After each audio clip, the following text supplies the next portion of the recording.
கிறிஸ்துவுக்குள் அன்பான தேவனுடைய பிள்ளைகளே, இயேசுவின் நாமத்தில் அன்பின் வாழ்த்துக்கள். இன்று நம்முடைய தியானத்துக்கு ஆதாரமாய் நீதிமொழிகள் எழுதின புஸ்தகம் 21ஆம் அதிகாரத்தில் 31ஆம் வசனம், குதிரை யுத்த நாளுக்கு ஆயத்தமாக்கப்படும், ஜெயமோ கர்த்தரால் வரும். எசேக்கியேல் 38:7 சொல்லப்பட்டிருக்கிறது, நீ ஆயத்தப்படு, உன்னோடு கூடின உன் எல்லா கூட்டத்தையும் ஆயத்தப்படுத்து, நீ அவர்களுக்கு காவலாளனாயிரு. இங்க வேதம் சொல்லப்படுகிறது, ஆயத்தப்படு, ஆயத்தமாகு, ஆயத்தத்தை உருவாக்கிக்கொள். நம்முடைய வாழ்க்கையில வெற்றியை பார்க்கணும் அப்படின்னா நாம் தேவனுடைய கரத்திலே ஒப்பு கொடுத்து, தேவன் தன்னை உருவாக்குகிறதற்கு, தேவன் நம்மை புதுப்பிக்கிறதற்கு, தேவன் நமக்குள்ள கிரியை செய்கிறதற்கு, தேவனுடைய சிருஷ்டிகர்த்தாவாகிய அவருடைய புதிதான உடன்படிக்கைக்குள்ளே நம்மை நிறுத்துகிறதற்கு, அவருடைய தரிசனத்தில் நம்மை செயல்படுத்துகிறதற்கு, அவருடைய திட்டங்களை நிறைவேற்றுகிறதற்கு, அவருடைய சித்தத்தை நிறைவேற்றுகிறதற்கு, தேவனுடைய கரத்திலே வணைந்து கொள்கிறதற்கு நம்மை ஒப்பு கொடுக்க வேண்டும். அப்படி ஒப்பு கொடுக்கும் பொழுது தேவன் நம்மை ஆயத்தப்படுத்துவார். கிறிஸ்துவுக்குள்ளே நம்முடைய ரட்சிப்பிலே நம்மை ஒவ்வொரு நாளும் ஆயத்தப்படுத்துகிறதற்கு கிறிஸ்துவின் பலன் தேவைப்படுகிறது. நம்முடைய வாழ்க்கையில வெற்றியை பார்க்கணும்னா நாம் ஒவ்வொரு நாளும் நம்மை சத்தியத்தில் உருவாக்கி கொள்ள வேண்டும். தினந்தோறும் ஜபத்தில் நம்ம உருவாக்கி கொள்ளணுங்க. தினந்தோறும் பிரேயர் பண்ணணும், வேதத்தை வாசிக்கணும், ஆராதிக்கிறதுக்கு சந்தோஷமாய் தேவ சமூகத்துக்கு வரணும். ஃபுட்பால் மேட்ச் எடுத்துக்கிட்டீங்கன்னா 11 பேர் அதில் விளையாடணுங்க. அந்த 11 பேரும் குடிக்காதவனா இருக்கணும், ட்ரக்ஸ் பண்ணாதவனா இருக்கணும், எந்த கெட்ட பழக்கமும் இல்லாதவனா இருக்கணும். அடுத்து தன் சரீரத்தை, தன் சிந்தனையை, முழு பலத்தையும் அந்த ஃபுட்பாலுக்கு ஒப்பு கொடுக்கணுங்க. அடுத்து அவன் ஒவ்வொரு நாளும் ட்ரைனிங் எடுக்கணும். எதிரி எப்படி ஜெயிக்கணும், எதிரி எப்படி கிராஸ் பண்ணி போகணும், எப்படி கோல் அடிக்கணும்னு சொல்லி இந்த 11 பேரும் சேர்ந்து ஒரு மனமாய் செயல்பட்டு ஒப்பு கொடுத்தால் மாத்திரமே, ஆயத்தமாக்கப்பட்டால் மாத்திரமே, மனதளவில், சரீர அளவில், சிந்த அளவில் ஜெயம் பெறும் என்கிற சிந்தையோடு விளையாடினா மாத்திரம்தாங்க ஜெயிக்க முடியும். இந்த 11 பேர்ல ஒரு 4 பேர் விலகினா கூட தோக்கிறதுக்கு பல வழிகள் இருக்குங்க.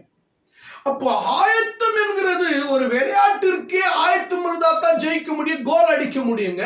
இல்ல படிக்காம எக்ஸாம் எழுத போயிட்டானா அவன் நிச்சயம் தோல்வியை காணுவான். ஆனால் தன்னை ஆயத்தப்படுத்தி தினந்தோறும் படித்து வருகிற எக்ஸாமினேஷன்ல அவன் சரியான கேள்விகளுக்கு பதில் எழுதுவான் என்றால் அவன் நிச்சயம் பாஸ் பண்ண கிருபை உண்டுங்க. தன்னை கர்த்தருடைய சித்தத்திற்கு ஒப்பு கொடுக்கிறவர்கள் மாத்திரமே என்னை ஆயத்தப்படுத்திக் கொள்ள முடியும், மற்றவர்களை ஆயத்தப்படுத்த முடியும். கர்த்தருடைய வேதம் சொல்லுகிறது, நீ ஆயத்தப்படு, நீ ஆயத்தப்படுத்திக்கொள். ஆயத்தப்படுத்தப்பட்டால் மாத்திரமே நீ தேவனுடைய திட்டத்திற்குள் வருவாய். ஆயத்தப்படுத்தப்பட்டால் மாத்திரமே நீ தேவனுடைய ஜெயத்துக்குள்ள வருவீங்க. தேவனுடைய சித்தத்திற்குள்ள, தேவனுடைய தரிசனத்திற்குள்ள நீங்க நிற்பீங்க. தேவன் உங்களுக்கு வைத்திருக்கிற எல்லா நன்மைகளையும், எல்லா ஆசீர்வாதங்களையும், எல்லா சமாதானங்களையும் நீங்கள் அனுபவிக்க முடியும். தேவனுடைய திட்டத்துல, தேவனுடைய சித்தத்தை செய்வதற்கு உங்களை ஆயத்தப்படுத்தி கொண்டால் மாத்திரமே தேவ ராஜ்யத்தை நாம் அனுபவிக்க முடியுங்க. சரியான ஜெப வாழ்க்கைக்குள்ளே, பரிசுத்தத்திற்குள்ளே நம்மை உருவாக்கி கொள்ள வேண்டும். கிறிஸ்துவின் அன்புக்குள்ள நம்ம உருவாக்கி கொள்ளணுங்க. எவ்வளவுக்கு எவ்வளவு உருவாக்கப்படுகிறோமோ, எவ்வளவுக்கு எவ்வளவு காத்து இருக்கிறோமோ, எவ்வளவுக்கு எவ்வளவு ஜெபிக்கிறோமோ, வேதத்தை தியானிக்கிறோமோ, எவ்வளவு ஒப்பு கொடுக்கிறோமோ, அவ்வளவும் நம்முடைய மனதை தேவனுக்கு ஒப்பு கொடுத்து நம்மை ஆயத்தப்படுத்தும் பொழுது நம்முடைய வாழ்க்கையில இதுவரைக்கும் பெறாத ஒரு மீட்பின் சந்தோஷத்தை, ரட்சிப்பின் சந்தோஷத்தை, ஜெயத்தின் சந்தோஷத்தை, நன்மையை நாம் பார்க்க முடியுங்க. இந்த ஒரு ஆயத்தம் இல்லாமல், கற்றுக்கொள்ளுதல் இல்லாமல், அனுபவம் இல்லாமல் எந்த ஒன்றையும் நாம ஜெயிக்க முடியாதுங்க. ஆயத்தம் என்கிறது நமக்கு கற்றுக் கொடுக்கிறது. ஆயத்தம் என்கிறது ஒரு அனுபவத்தை கொடுக்கிறது, ஒரு நல்ல படிப்பை கற்றுக் கொடுக்கிறது. அப்படி அந்த காரியத்தை நாம் கற்றுக்கொண்டால் மாத்திரமே நாம் ஜெயத்தை பார்க்க முடியும். யுத்தத்துக்கு போகிறவர்கள் தங்கள் எதிராளியை எப்படி ஜெயிக்க வேண்டும் என்பதற்காக அவர்கள் பலவிதமான யுக்திகளை கைக்கொண்டு அவர்கள் தங்கள் பலனை அதிகரித்துக் கொண்டு ஞானத்தை அதிகரித்துக் கொண்டு அவர்கள் யுத்தம் செய்ய போனங்க. எப்படி யுத்தம் செய்தால் எப்படி எதிராளியை மடங்கடிக்க வேண்டும் என்பதை அவன் படிக்க வேண்டும். ஒவ்வொரு நாளும் முயற்சி செய்ய வேண்டும். ஒவ்வொரு நாளும் தன்னை உருவாக்கி கொண்டு திடப்படுத்திக் கொள்ள வேண்டும். எதிராளி எப்படி இருப்பான்றதை நம்ம பார்க்கலங்க. ஆனா அந்த எதிராளியை ஜெயிக்கிறதற்குரிய பலனை நம்ம ஆயத்தப்படுத்திக் கொள்ளணும். அதுதான் குதிரை யுத்த நாளுக்கு ஆயத்தமாக்கப்படும் ஜெயமோ கர்த்தரால் வரும். அல்லேலூயா. கிறிஸ்துவ ஜீவியம் என்கிறது தேவனோடு நடக்கிற ஒரு பெரிய அனுபவங்க. அந்த ரட்சிப்பின் அனுபவத்தை நமக்கு ஆண்டவர் கொடுத்திருக்கிறார். இயேசு கிறிஸ்துவின் ரத்தத்தினால நாம் மீட்கப்பட்டுட்டோம். உன்னத மீட்பு. அந்த ரட்சிப்புல நாம் வாழ்ந்து கொண்டிருக்கிறோங்க. அந்த ரட்சிப்புல வாழ்ந்து கொண்டிருக்கிறோம்னா நம்மை ஆயத்தப்படுத்திக் கொள்கிறதுக்கு பரிசுத்த ஆவியானவர் ஒவ்வொரு நாளும் நமக்கு தேவை. ஏனென்றால் பரிசுத்த ஆவியானவர் இருந்தால்தான் நம்மை பரிசுத்தத்துக்கு நேரம் ஆயத்தப்படுத்துவார், நம்மை போதித்து நடத்துவார், சத்தியத்துக்குள்ள நடத்துவார். தேவனுக்கு காலையில் எழுப்பி ஆயத்தமாகி சமூகத்தில் போய் காத்திருக்க முடியும். தேவனை என்னை உருவாக்கும் என்று ஒப்பு கொடுக்க முடியும். தேவனுக்கு நாம் கீழ்ப்படிந்து தேவனுக்கு கிறிஸ்துவுக்குள்ள நாம் ஒவ்வொரு நாளும் வாழ முடியும்.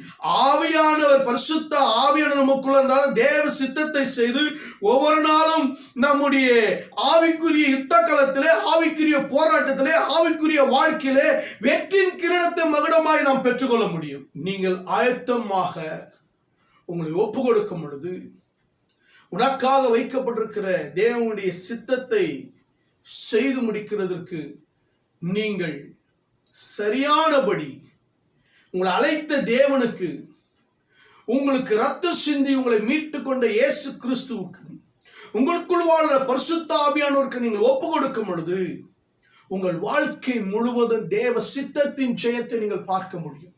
வேதாந்தத்தில் ஒரு சிலர் ஆயத்தமாக்கப்பட்டிருக்கிறார்கள். ஒரு சில நன்மைகளை தேவனுடைய கரத்தில் அற்புதங்களை அவர்கள் கண்டிருக்கிறார்கள். ஆதியாகமத்தில் 6ஆம் அதிகாரத்தை நீங்கள் வீட்டில் போய் வாசித்து பாருங்கள். நோவாவுக்கு கர்த்தருடைய கண்களுக்கு கிருபை கிடைத்தது. 1 பேதுரு 3:20 சொல்லப்படுது. அந்த ஆவிகள் பூர்வத்திலே நோவா பேழை ஆயத்தம் பண்ணும் நாட்களிலே தேவன் நீடிய பொறுமையோடு காத்திருந்த பொழுது கீழ்ப்படியாமல் போனவைகள் அந்த பேழையிலே சிலராகி 8 பேரை மாத்திரமே பிரவேசித்து ஜல பிரயோகத்தினாலே காக்கப்பட்டார்கள். 2 பேதுரு 2:5 சொல்லப்படும். பூர்வ உலகத்தையும் தப்ப விடாமல் நீதி பிரசங்கித்தவனாகிய நோவா முதலான 8 பேரை காப்பாற்றி அவபக்தி உள்ளவர்களை நிறைந்த உலகத்தின் மேல் ஜலப்பிரவாகத்தின் மேல் வரப்பண்ணி அவர்கள் மீது நியாய தீர்ப்பை ஆக்கினையை தேவன் எழுதினார். ஆண்டவர் சொன்னாரு, நான் உலகத்தை அழிக்க போகிறேன், ஆகினாலே நீ கொப்பேறு மரத்தினாலே ஒரு பேழையை உண்டாக்கு என்று சொன்னார். அதற்குரிய அளவுகளை கர்த்தர் அவர் கொடுத்தார். அப்படியே நோவா கீழ்ப்படிந்து பேழையை ஆயத்தப்படுத்தினார். தேவனுடைய வார்த்தைக்கு கீழ்ப்படிந்து, தேவனுடைய சத்தத்துக்கு கீழ்ப்படிந்து தன் வாழ்க்கையை காப்பாற்றிக் கொள்ள நோவா பேழையை ஆயத்தப்படுத்தினார். நோவா மழையை பார்த்தது இல்லைங்க, பனி மாத்திரம்தான் தேசத்துல பெய்யும். அப்படிப்பட்ட காலத்துல மழை என்னன்னு தெரியாதுங்க. ஆனா கர்த்தருடைய வார்த்தை மாத்திரம் அவருக்கு வந்தது. அந்த கர்த்தருடைய வார்த்தை பிடித்து, தேவன் சொன்ன வார்த்தை பிடித்து, தேவனுக்குரிய கிருபையை காத்துக்கொண்டு நீடிய பொறுமையா இருந்து அவரும் அவருடைய பிள்ளைகளும் பேழையை செய்து கீழ்ப்படிந்ததுனாலே கீழ்ப்படியாத ஜனங்களோடு, அவபக்தி நிறைந்த ஜனங்களோடு அழிக்கப்பட்டு போகாமல் நோவா அவன் குடும்பத்தையும் காப்பாற்றிக் கொண்டார். தேவனுடைய சத்தத்தை கேட்டுக்கொண்டிருக்கிறேன் என்பதை பிள்ளைகளே, கர்த்தருடைய வார்த்தைக்கு நீ கீழ்ப்படிவாயானால், கர்த்தருடைய வார்த்தை கேட்க நீ ஆயத்தமாயிருப்பாயானால், கர்த்தருடைய வார்த்தையை தியானிக்க நீ ஆயத்தமாயிருப்பாயானால், அதிகாலையில தேவனுடைய வார்த்தை தேடுகிறதற்கு உன் இருதயம் இணங்கி கொடுக்கும் என்றால், மனமகிழ்ச்சியோடு கர்த்தருடைய வார்த்தை நீங்கள் தேடுவீர்கள் என்றால், வேதம் சொல்லப்படுகிறது, தேவன் நன்மையை உனக்கு செய்வார். நீங்கள் தேவனுடைய கோபத்திற்கு அவபக்தி உள்ள ஜனங்களோடு நீங்கள் அழிந்து போகாதபடிக்கு, கீழ்ப்படியாமையால் இருக்கிற பிள்ளைகளோடு நீங்கள் அழிந்து போகாதபடிக்கு தேவன் உனக்காக ஒரு பேழையை உண்டாக்குவார். அந்த விசுவாச கப்பலை நீங்கள் சேதப்படுத்தாதபடிக்கு அழைத்த அழைப்பில விசுவாச கப்பலை பிடித்துக் கொண்டு நடங்க. கிறிஸ்து என்கிற கல்லாகிய அந்த முளைக்கல் மீது நாம் கட்டப்பட்டு வருகிறோம். கிறிஸ்து என்கிற பேழையில நாம் கட்டப்பட்டு வந்து கொண்டிருக்கிறோம். அந்த பேழையில நீங்கள் சரியாய் வாழ்ந்து உங்களை ஆயத்தப்படுத்திக் கொள்ளுங்கள். கர்த்தருடைய வார்த்தைக்கு கீழ்ப்படினங்க. கர்த்தருடைய வார்த்தைக்கு கீழ்ப்படிகிறவங்களுக்கு தான் பாதுகாப்பு. கர்த்தருடைய வார்த்தை கீழ்ப்படிகிறது தான் கிருபை. கர்த்தருடைய வார்த்தை கீழ்ப்படிகிறவங்களுக்கு தான் நீதிமான கர்த்தர் பார்ப்பாரு. கர்த்தருடைய வார்த்தையை கேட்டு அவரோடு கூட நடக்கிறவர்களுக்கு தாங்க, செயல்படுத்துறவர்களுக்கு தான். கர்த்தருடைய வார்த்தையை கேட்டு நீங்க செயல்படுத்தி பாருங்க. உங்க வாழ்க்கையில எத்தனை நன்மை, எத்தனை அற்புதம் நடக்குது பாருங்க. ஹல்லேலூயா. அடுத்து யோசுவா 1:11, நீங்கள் பாளையத்துக்கு ஒருவன் நடந்து போய் ஜனங்களை பார்த்து உங்களுக்கு போஜன பதார்த்தங்களை ஆயத்தம் பண்ணுங்கள். உங்கள் தேவனாகிய கர்த்தர் உங்களுக்கு சுதந்திரிக்க கொடுக்கும் தேசத்தை நீங்கள் சுதந்திரித்துக் கொள்ளும்படி இன்னும் 3 நாளைக்குள்ளே இந்த யோர்தானை கடந்து போவீர்கள். இந்த யோர்தானை கடந்து போவீர்கள் அப்படின்னு சொல்றாரு. இன்னொரு வார்த்தை கூட யோசுவா சொல்றாருங்க. யோசுவா பாருங்க, ஜனங்களை பார்த்து சொல்றாரு, உங்களுக்கும் அதற்கு இடையிலே 2000 முழ தூரமான இடம் இருக்க வேண்டும். நீங்கள் நடக்க வேண்டிய வழியை அறியும்படிக்கு அது சமீபமாய் வராதிருப்பீர்களாக.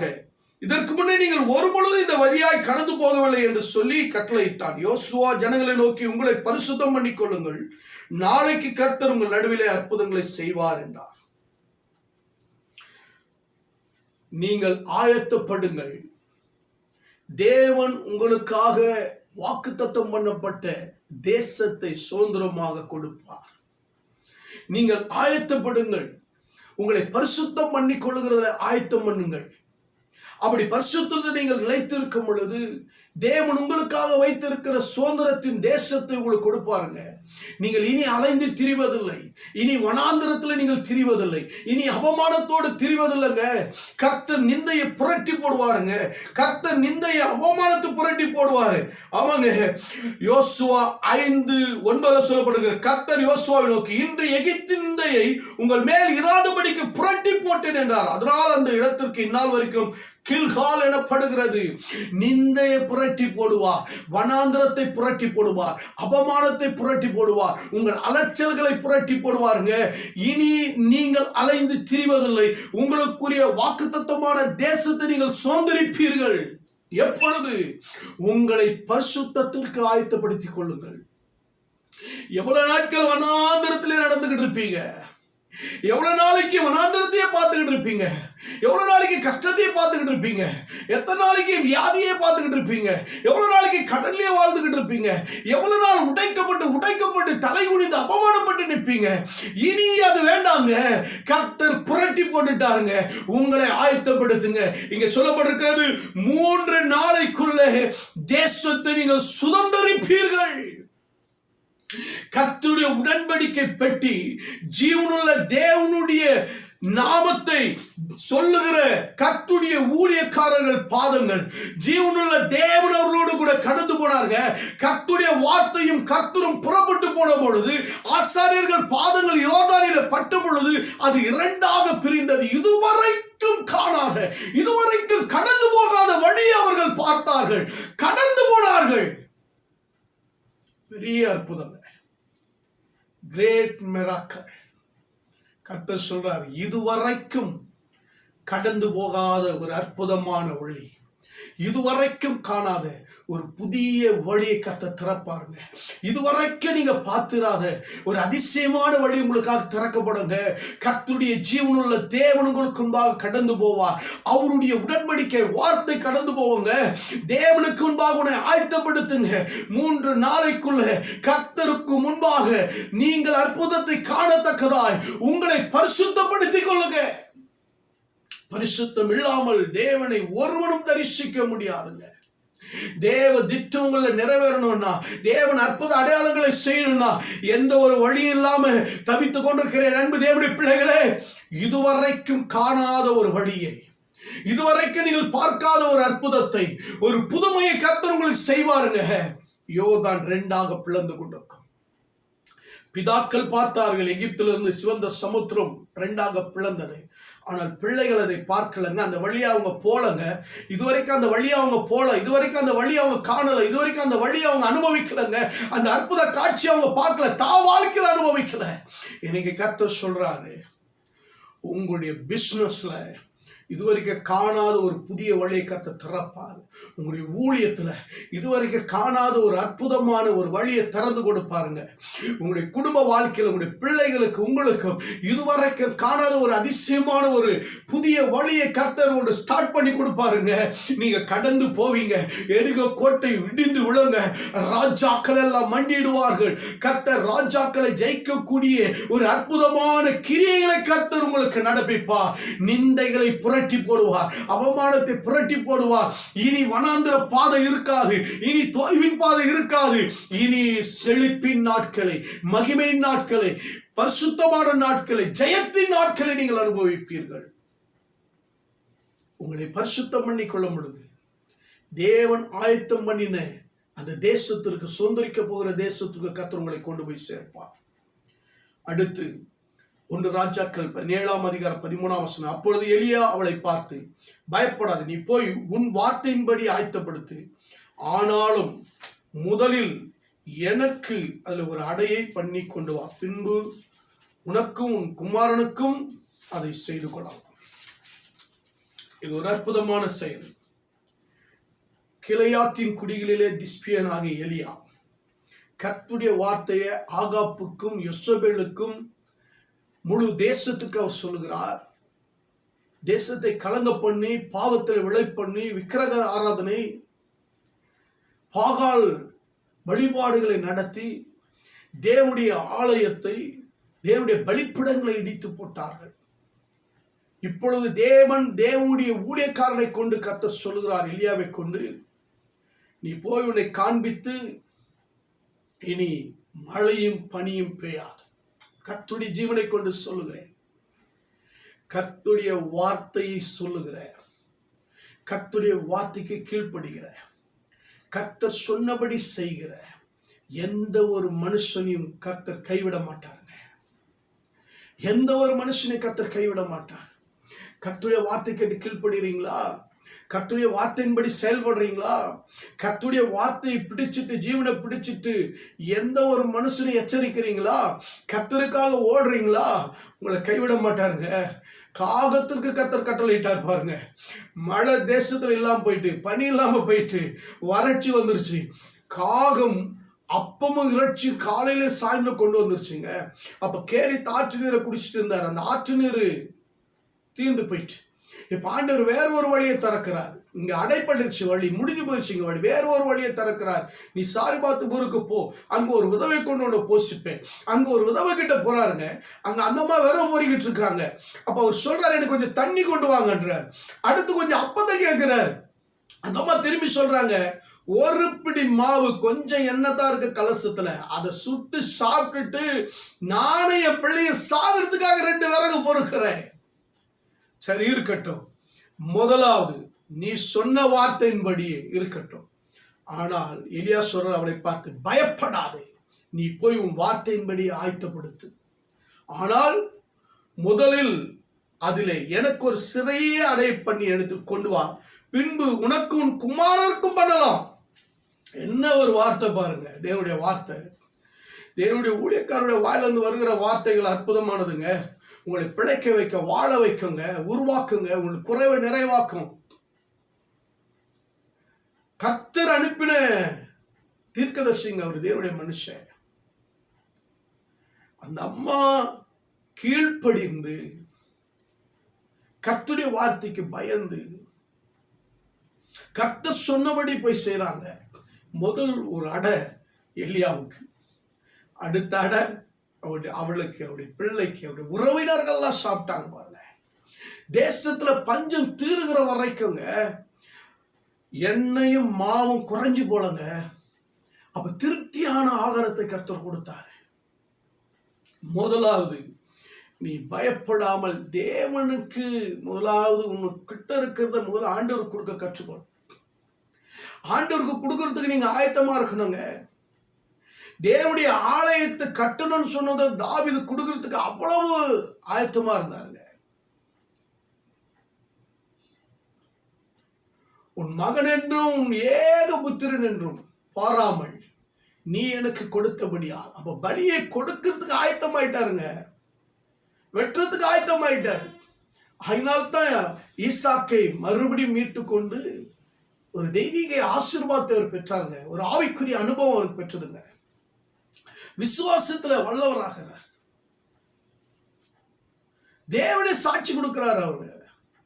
இங்க பாருங்க, அந்த அம்மாவுக்கு கொடுத்த சாட்சி பாருங்க.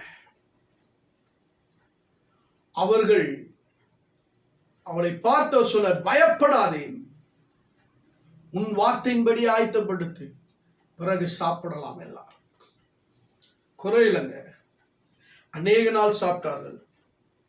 அவள் போய் எலியாவின் சொற்படி செய்தால் அவளும் இவனும் இவள் வீட்டாரும் அநேக நாள் சாப்பிட்டார். கர்த்தர் எலியாவை கொண்டு சொன்ன வார்த்தையின்படியே பானையில செலவழிந்து போகும் இல்லை, கலசத்தில் எண்ணெய் குறைந்து போகும் இல்லைங்க. தேவனுடைய வார்த்தையின்படி செய்ய கற்றுக்கொள்ளுங்க. யோவான் 2ஆம் அதிகாரத்துல அவர் என்ன சொல்லுகிறாரோ அதன்படி செய்யுங்கள் என்று சொல்லிட்டு போனாங்க மரியாதை. அவர் என்ன சொல்றாரோ, அவர் என்ன சொல்வார்னு காத்துக்கிட்டு இருந்தாங்க. அவர் என்ன சொன்னாரு? ஜாடியில தண்ணீரை நிரப்புனாங்க. அவர் என்ன சொல்றாரு அதை செஞ்சாங்க. அடுத்து மொண்டு கொண்டு போய் செய்யுங்க, பந்தி விசாரிப்பு கொடுங்க, கொடுத்தாங்க. பிறகு சாப்பிட்டவர்கள் எல்லாம் மகிழ்ச்சி கொண்டாங்க. பாருங்க, அந்த திராட்சரசம் எங்கிருந்து வந்தது? தண்ணீரை மொண்ட வேலைக்காரனுக்கு தெரிந்தது அன்றி பந்தி விசாரிப்புக்காரனுக்கு தெரியாததினால் அவன் திராட்சரசமாய் மாறின தண்ணீர் ருசி பார்த்தபோது மனவாளத்து எந்த மனுஷனும் முன்பு நல்ல திராட்சரசத்தை கொடுத்து ஜனங்கள் திருப்தி அடைந்த போது ருசி குறைந்ததை கொடுப்பார், நீரோ நல்ல ரசத்தை இதுவரைக்கும் வைத்திருந்தீரே என்றார்கள். இவ்விதமாய் இயேசு இந்த முதலாம் அற்புதத்தை கலிலேயாவில் உள்ள காணவர்களை செய்து தம்முடைய மகிமையை வெளிப்படுத்தினார். அவருடைய சீஷர்களிடத்தில் விசுவாசம் வைத்தார்கள். தேவனுடைய மகிமை வெளிப்படுங்க. தேவனுடைய மகிமை வெளிப்படணும். உன் குறைவுகள் நிறைவாகணும், உன் தேவைகள் சந்திக்கப்படணும்னா முதலாவது கர்த்தருக்கு முன்பாக கர்த்தருக்கு ஆயத்தப்படுத்தி கர்த்தருக்கு முதல் கொடுக்க கற்றுக்கொள்ளுங்க. கர்த்தருக்கு முதல் கொடுங்கள், அப்பொழுது உங்களுக்கு கொடுக்கப்படுங்க. தேவனுக்கு முதல் கொடுக்கணுங்க. கர்த்தருக்கு கொடுக்கிறவங்க தான் ஆயத்தமா இருக்கீங்களா? உங்க இருதயம் ஆயத்தமா இருக்கா? கர்த்தருக்கு கொடுக்கணும்னு கொடுத்து பாருங்க. தேவனுடைய மகிமையை நீங்க பார்ப்பீங்க, அற்புதத்தை பார்ப்பீங்க, நிறைவை பார்ப்பீங்க. உங்கள் குறைவுகள் எல்லாம் நிறைவாக்குறவர் உங்களோடு இருக்கிறாரு. உங்கள் தேவையை சந்திக்கிறவர் யெகோவா ஈரே உங்களோடு இருக்கிறாருங்க. உங்கள் காரியங்கள் எல்லாம் நிறைவேற்றி முடிக்கிறவர் உங்களோடு இருக்கிறார். நீங்கள் கர்த்தருக்கு முன்பாக ஆயத்தப்படுத்துங்கள், அற்புதத்தை மகிமையாய் காண்பீர்கள். அடுத்து 2 நாளாகமம் 21:36 தேவன் ஜனத்தை ஆயத்தப்படுத்தினதை குறித்து எசேக்கியாவும் ஜனங்களும் எல்லோரும் சந்தோஷப்பட்டார்கள். இந்த காரியம் செய்யும்படியான யோசனை சடிதியாய் வந்துருச்சுங்க. என்ன தெரியுமா? தேவனுடைய ஆலயத்தை பாருங்க. எசேக்கியா 25 வயதுல ராஜாவாகி 29 வருஷம் எருசலேமில் அரசாண்டார். அவர் ராஜாவான அந்த ராஜபாரத்தின் 1ஆம் வருஷம் 1ஆம் மாதத்தில் கர்த்தருடைய ஆலயத்தின் கதவுகளை திறந்து அவளை பழுது பார்த்தார். அல்லேலூயா. ஒரு ராஜாவுடைய வேலை என்ன? எங்க யுத்தம் பண்ணலாம், எதை ஜெயிக்கலாம், மக்களுக்கு என்ன செய்யணும், ஜனங்களுக்கு என்ன செய்யணும், என்ன ப்ராப்ளம், அடுத்து நமக்கு என்ன பண்ணிக்கொள்ளலாம், எவ்வளோ ஊழல் பண்ணலாம், எவ்வளோ அநியாயம் பண்ணலாம், எவ்வளோ பணத்தை சம்பாதிக்கலாம், நமக்காக எங்கே வீடு கட்டலாம், எப்படி பொன்வெளியெல்லாம் சேர்க்கலாம், அப்படி இருக்கிற ராஜாக்கள் தான். இப்போ இருக்கிற ராஜாக்களும் சரி, அரசியல்வாதிகளும் சரி, ஊழியக்காரர்களும் சரி, தேவனுடைய பிள்ளைகளும் சரி, நமக்கு என்ன சேர்ப்போம் பொக்கிஷங்களை. யாரும் பரலோகத்துக்கு பொக்கிஷங்களை சேர்க்கறது இல்லை, எல்லாம் இங்கதான் பொக்கிஷங்களை சேர்த்துக்கிட்டு இருக்கிறோம். ஆனா இங்கே எசேக்கியா ராஜா, அவர் ராஜாவான முதல் வருஷத்துலங்க 1ஆம் மாதத்திலே அவர் செஞ்சது என்ன தெரியுமா? தேவனுடைய ஆலயத்தை பழுது பார்க்கிறதற்காக காரியத்தை செயல்படுத்த ஆரம்பிச்சார். ஆசாரியர்கள் லேவியர்களை ஜனங்கள் எல்லாம் அழைச்சிட்டாருங்க. அவர்களை நோக்கி சொல்றாரு, பாருங்க, நீங்கள் இப்பொழுது உங்களை பரிசுத்தம் பண்ணிக்கொண்டு உங்கள் பிதாக்களின் தேவனாகிய கர்த்தருடைய ஆலயத்தை பரிசுத்தம் பண்ணி அசுத்தமானதை பரிசுத்த ஸ்தலத்தில் வெளியே கொண்டு போங்கள். நம்முடைய பிதாக்கள் துரோகம் பண்ணி நம்முடைய தேவனாகிய கர்த்தரின் பார்வைக்கு பொல்லாப்பனை செய்து அவரை விட்டு விலகி தங்கள் முகத்தை கர்த்தருடைய வாசஸ்தலத்தை விட்டு திருப்பி அதற்கு முதுகை காட்டினார்கள். தேவனுக்கு முதுகை காட்டிட்டாங்க, தேவனுடைய ஆலயத்தை பூட்டி போட்டுட்டாங்க, தேவனுடைய பார்வைக்கு பொல்லாதனை செய்தாங்க. அவருடைய விளக்குகளை எரிந்து கொண்டிருந்த விளக்கை அணைத்து போட்டுட்டாங்க. தேவனை ஆராதிக்கலங்க. ஆகையால் தேவனுடைய கோபம், தேவனுடைய சொல்றார் பாருங்க, ஆகையால் கர்த்தருடைய கடும் கோபம் யூதாவின் மேலும் எருசலேமின் மேலும் வந்து அவர் இவர்களை நீங்கள் உங்கள் கண்களினால் காண்கிறபடி துயரத்துக்கும் திகைப்புக்கும் பழிக்கும் ஒப்பு கொடுத்தார். இதோ இது நிமித்தம் நம்முடைய பிதாக்கள் பட்டயத்தினால் விழுந்து நம்முடைய குமாரத்திகள் நம்முடைய மனைவிகள் சிறையிருப்பில் அகப்பட்டார்கள். இப்பொழுது இஸ்ரவேலின் தேவனாகிய கர்த்தருடைய உக்கிரகோபம் நம்மை விட்டு திருப்பும்படிக்கு அவரோடு கூட உடன்படிக்கை பண்ண என் மனம் நிர்ணயித்து கொண்டேன். அல்லேலூயா. அவருடைய மனசை நிர்ணயிச்சுக்கிட்டாருங்க. தேவனுடைய வாசஸ்தலத்தை, பாழாக கிடக்கிற ஸ்தலத்தை கட்டணும், பரிசுத்தப்படுத்தணும், தேசத்தை பரிசுத்தப்படுத்தணும், ஆலயத்தை பரிசுத்தப்படுத்தணும், இருதயத்தை பரிசுத்தப்படுத்தணும், தன்னுடைய கொடுக்கப்பட்ட அதிகாரத்துக்கு ஆளுகைக்குள் இருக்கிற ஜனங்களை பரிசுத்தப்படுத்தணும் அப்படின்னு சொல்லி எசேக்கியா ராஜா தன்னை ஒப்பு கொடுத்தாருங்க. ஆயத்தப்படுத்தினார் பாருங்க. சடுதியாய் உண்டானது அந்த ஆயத்தம். இந்த ஆயத்தத்துல ஜனங்க எல்லாரும் சேர்ந்துக்கிட்டாங்க. ஆசாரியர்கள், லேவியர்கள் எல்லாம் வந்துட்டாங்க. இப்போ முழு தேசமே சந்தோஷப்படுகிறது, ஆயத்தத்தில் சந்தோஷப்படுதுங்க. சபையை மறுபடியும் பழுது பார்ப்போம், மறுபடியும் புதுப்பிப்போம், மறுபடியும் ஆராதனை, மறுபடியும் ஜெபம், மறுபடியும் தூபங்களை ஏற்றுவோம், மறுபடியும் சர்வாங்க தகன பலிகளை செலுத்துவோம், ஜனத்தை பரிசுத்தப்படுத்துவோம். அல்லேலூயா. நன்றி தேவனுடைய பிள்ளைகளே, நகர வாசலுக்கு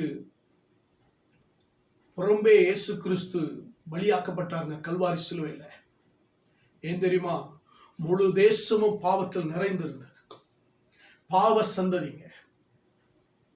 பரிசுத்த சந்ததி உண்டாக்க, தேவ பக்தி உள்ள சந்ததி உண்டாக்க ஒருவனை ஆண்டவர் படைத்தார். ஆனால் அது பாவ சந்ததியாக, அசுத்த சந்ததியாக, சாப சந்ததியாக, பக்தி இல்லாத சந்ததியாக மாறி போனது. அப்படிப்பட்ட சந்ததியை மீட்கும்படிக்காக மகா பரிசுத்தமுள்ளவர் இறங்கி வந்தார். அவருடைய பலியினாலே, அவருடைய ரத்தத்தினாலே நாம் மீட்கப்பட்டிருக்கிறோம், பரிசுத்தமாக்கப்பட்டிருக்கிறோம், அவருடைய பிள்ளைகளாக மாறிக்கிறோம், சுதந்திரவாளியாக மாறி இருக்கிறோம்.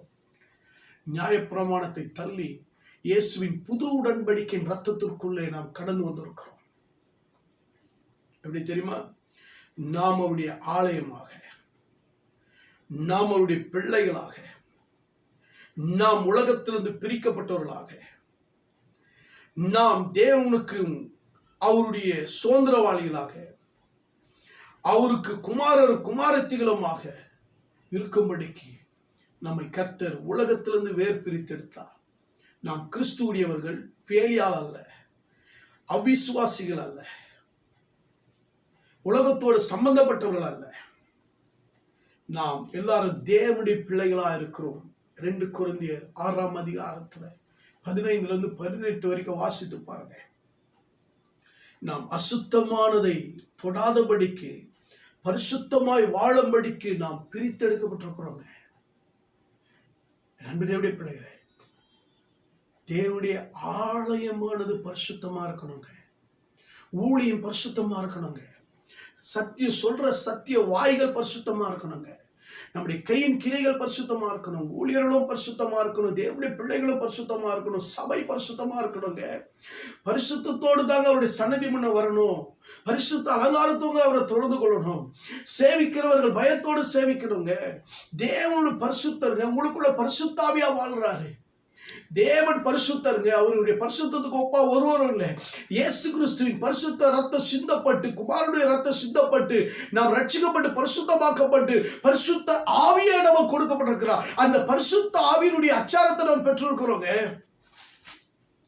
பரிசுத்த கிருபை நாம் பெற்றிருக்கிறோம். பரிசுத்தத்துல வாழபடி நம்ம அழைக்கப்பட்டிருக்கிறோங்க. அப்ப நம்முடைய வாழ்க்கை எப்படி இருக்கணும்?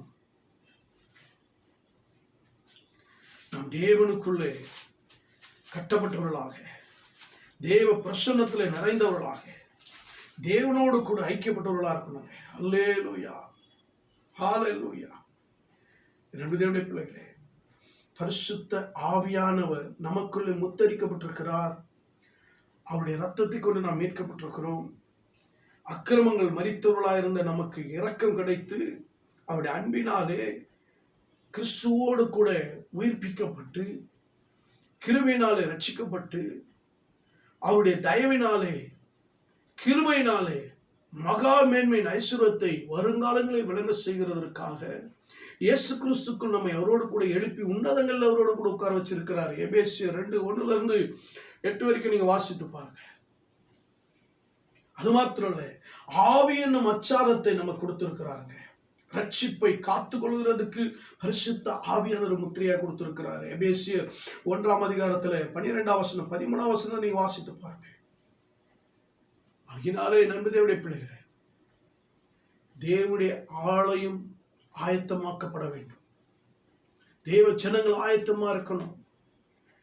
தேவனுடைய பிள்ளைகள் ஆயத்தமா இருக்கணுங்க. ஏன் ஆயத்தமா இருக்கணும் தெரியுமா? ஆமோஸ் 4:12 ஆகியால் இஸ்ரவேலரே இந்த பிரகாரமாய் உனக்கு செய்வேன். இஸ்ரவேலே, நான் எப்படி உனக்கு செய்ய போகிறபடினாலே உன் தேவனை சந்திக்கும்படி ஆயத்தப்படு. தேவனை சந்திக்க ஆயத்தப்படணுங்க. மத்தேயு 25 அங்க புத்தி உள்ளவர்கள் புத்தி இல்லாதவர்களை குறித்து இயேசு கிறிஸ்து சொன்னார்.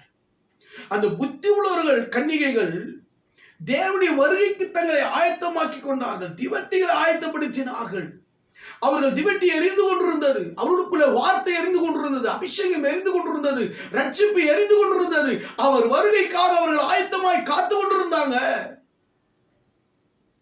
உன் தேவனை சந்திக்க நீ ஆயத்தப்படுகிறதற்கு உன் சரீரமாகிய ஆலயத்தை பரிசுத்தப்படுத்தி அவருக்கு முன்பாக ஆராதிக்கிறதுல, ஜெபிக்கிறதுல, நீதி செய்கிறதுல உண்மையாய் நீ வாழும் பொழுது, அவர் வரும் பொழுது நீங்கள் அவரோடு கூட, மணவாளனோடு கூட அவருடைய கல்யாண வீட்டுக்குள்ள, அவருடைய ராஜ்யத்திற்குள்ளே நாம் பிரவேசித்து விடுவோம். அப்படியே அவர்கள் வாங்க போன பொழுது மணவாளன் வந்து விட்டார். ஆயத்தமா இருந்தவர்கள் அவரோடு கூட கல்யாண வீட்டுக்குள் பிரவேசித்தார்கள். கதவு அடைப்பட்டுருச்சுங்க, அடைப்பட்டுருச்சு. இன்னொன்னு கூட இருக்கு பாருங்க, மத்தேயு 25:34 அப்போது ராஜா தமது வலது பக்கத்தில் நிற்பவர்களை பார்த்து, வாருங்கள், என் பிதாவினால் ஆசீர்வதிக்கப்பட்டவர்களே, உலகம் உண்டானது முதல் உங்களுக்காக ஆயத்தம் பண்ணப்பட்டிருக்கிற ராஜ்யத்தை உங்களுக்கு சுதந்திரித்துக் கொள்ளுங்கள். இது இன்னும் ஒரு பெஸ்ட்டுங்க. என்ன தெரியுமா? மற்றவர்களை நேசித்து நம்ம உதவி செய்யணுங்க. மற்றவர்களை நேசித்து உதவி செய்வர்களுக்கு தேவன் பார்த்தீங்கன்னா அவர்களுக்கு பரலோக ராஜ்யத்தை ஆயத்தப்படுத்தி வச்சிருக்கிறாருங்க. பாருங்க 34 அப்ப சொல்றாரு, சுதந்திரித்துக் கொள்ளுங்கள். பசியா இருந்தேன், எனக்கு போஜனம் கொடுத்தீர்கள். தாகமா இருந்தேன், என் தாகத்தை தீர்த்தீர்கள். அந்நியரா இருந்தேன், என்னை சேர்த்து கொண்டீர்கள். வஸ்திரம் இல்லாத எனக்கு வஸ்திரத்தை கொடுத்தீர்கள். வியாதியா இருந்த என்னை விசாரிக்க வந்தீர்கள். காவல் இருந்தேன், என்னை பார்க்க வந்தீர்கள் என்பார். அப்பொழுது நீதிமான்கள் அவருக்கு பவித்திரமாக, ஆண்டவரே, நாங்கள் எப்பொழுது உம்மை பசியுள்ளவராக கண்டு உமக்கு போஜனம் கொடுத்தோம். எப்பொழுது உம்மை தாகமுள்ளவர்களாக கண்டு உம்முடைய தாகத்தை தீர்த்தோம். எப்பொழுது உம்மை அந்நியராக கண்டு உம்மை சேர்த்து கொண்டும். எப்பொழுது உம்மை வஸ்திரம் இல்லாதவர்களாக கண்டு உமக்கு வஸ்திரம் கொடுத்தோம். அப்பொழுது எப்பொழுது உம்மை வியாதி உள்ளவர்களாக காவலில் இருக்கிறவராக கண்டு உம்மிடத்தில் வந்தோம் என்பார். அதற்கு ராஜா பிரவித்திரமாக, மிகவும் சிறியவராகிய என் சகோதரனாக இவர்களில் ஒருவனுக்கு நீங்கள் எதை செய்கிறீர்களோ அதை எனக்கே செய்கிறீர்கள் என்று மெய்யாகவே உங்களுக்கு சொல்லுகிறேன் என்றார். பெரியவங்களுக்கு இல்லைங்க, பெரிய பணக்காரர்களுக்கு, பெரிய உயர்ந்தவர்களுக்கு ஓடி ஓடி செய்யறது இல்லைங்க. மிகவும் சிறியவரா இருக்கிற ஊழியக்காரர்களுக்கு, மிகவும் சிறியவரா இருக்கிற தேவனுடைய பிள்ளைகளுக்கு, மிகவும் சிறியவராக கைவிடப்பட்ட அனாதைகளுக்கு, வியாதியில கிடக்கிறவர்களுக்கு, பசியா இருக்கிறவர்களுக்கு, வஸ்திரம் இல்லாதவர்களுக்கு உதவி செஞ்சு பாருங்க. நீங்க தான் நீதிமான்கள். ரட்சிக்கப்பட்ட நாம் தேவனுடைய பிள்ளைகளை நாம் பணத்தை சேர்த்து வச்சு என்ன பண்ண போறோம்? பரலோகத்துல பொக்கிஷங்களை சேருங்க. இங்க சேர்த்து வச்சு என்ன பண்ண போறீங்க? நீதிமான்களாக தேவனுடைய வருகைக்கு அவரை சந்திக்க உன்னை பரிசுத்தமாக நீதிமானாய் மாற்றிக்கொள்ள மற்றவர்களுக்கு உதவி செய். மற்றவர்களுக்கு பிரயோஜனமானதை செய்யுங்க. அப்படி செஞ்சீங்கன்னா கர்த்தர் பரலோக ராஜ்யத்தில் உங்களை எடுத்துக்கொள்வாருங்க. வெளிப்படுத்தல் 21:2 வாசித்து பாருங்க. யோவானாகிய நான் புதிய எருசலேமாகிய பரிசுத்த நகரத்தை தேவனிடத்திலிருந்து பரலோகத்தை விட்டு இறங்கி வர கண்டேன். அது தன் புருஷனுக்காக அலங்கரிக்கப்பட்ட மணவாட்டியை போல ஆயத்தமாக்கப்பட்டிருந்தது. அல்லேலூயா. அப்பொழுது பரலோகத்திலிருந்து உண்டான ஒரு பெரு சத்தத்தை கேட்டேன். அது இதோ மனுஷனிடத்திலே தேவனுடைய வாசஸ்தலம் இருக்கிறது, அவரிடத்திலே அவர் வாசமாய் இருப்பார், அவர்களும் அவரோடு கூட ஜனங்களாய் இருப்பார்கள். தேவன் தாமே இருந்து அவருடைய தேவனாய் இருப்பார். அவருடைய கண்ணீரை யாவையும் தேவன் துடைப்பார். இனி மரணம் இல்லை, துக்கம் இல்லை, அலறுதலும் இல்லை, வருத்தம் இல்லை, முந்தினவைகள் ஒழிந்து போயின என்று விளம்பினது. சிங்காசனம் விட்டு இதோ நான் சகலத்தை புதிதாக்குறேன் என்றார். பின்னும் அவர் இந்த வசனங்கள் சத்தியமும் உண்மை உள்ளவைகள், இவைகளை எழுது என்றார். என் அன்பு தேவனுடைய பிள்ளைகளே, உன்னை ஆயத்தப்படுத்தி தேவன் வருகைக்கு உன்னை ஆயத்தப்படுத்திக் கொள். உன்னை பரிசுத்தப்படுத்திக் கொள். தேவனை சந்திக்க உன் ஆலயமாகிய சரீரத்தை சரியாய் உருவாக்கிக்கொள். ரட்சிப்பில நிலைத்து நில்லுங்கள், சத்தியத்தில் நிலைத்து நில்லுங்கள், ஜபத்தில் நிலைத்து நில்லுங்கள். சபையினுடைய எல்லா ஆராதனைகளுக்கும் நீங்க சரியாய் கடைபிடித்து நடங்க. மற்றவர்களுக்கு உதவி செய்கிறதுல உங்கள் கரத்தை நீட்டுங்க. சபையை கட்டுகிறதற்கு உங்கள் பணங்களை செலவழிங்க. உலகத்துல பொக்கிஷத்தை சேர்த்து வைக்காதீங்க, பரலோகத்துல பொக்கிஷத்தை சேர்த்து வைங்க. ஆத்மார்வடை செய்யுங்க. மணவாளன் வரப்போகிறார், இயேசு கிறிஸ்து வரப்போகிறார். அவரை சந்திக்க ஆயத்தப்படு. ஜெயிச்சிருவோமா? இந்த உலகத்துல ஜெயிக்கிற ஜெயம் வேறங்க, பரலோகத்துல அவருக்கு முன்பாக அவரோடு கூட ஜெயித்து நிக்கணுங்க. அவர் வரும்